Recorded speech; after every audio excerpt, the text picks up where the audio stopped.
समोसा हा अनेकांच्या आवडीचा खाद्यपदार्थ आहे। आपण आवडीने खातो, परंतु तो कसा बनवला जातो याचा कधी जास्त विचार करत नाही।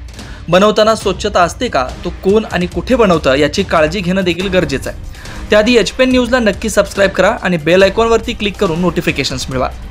अन्यथा आपल्याला अनेकदा मोठ्या समस्यांना सामोरं जावं लागतंय। उल्हासनगरच्या कॅप नंबर 4च्या आशेळपाडा भागात हरिओम स्वीट नावाच्या दुकानात धक्कादायक प्रकार घडलाय। समोसे बनवण्याचे पीठ पायानं तुडवलं जात आहे असं समोर आलंय।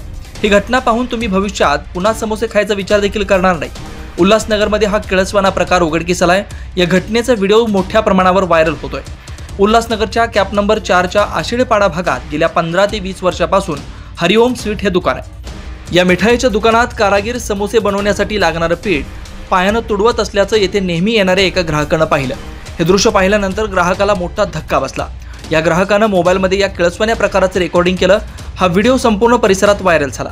त्यानंतर संतप्त झालेल्या गावकऱ्यांनी मिठाईच्या दुकानावर धडक देत इथल्या दुकान मालकाला याचा जाब विचारलाय। आता हा व्हिडिओ पाहिल्यानंतर बाहेरील खाद्यपदार्थ खायचे की नाही असा प्रश्न निर्माण होतोय।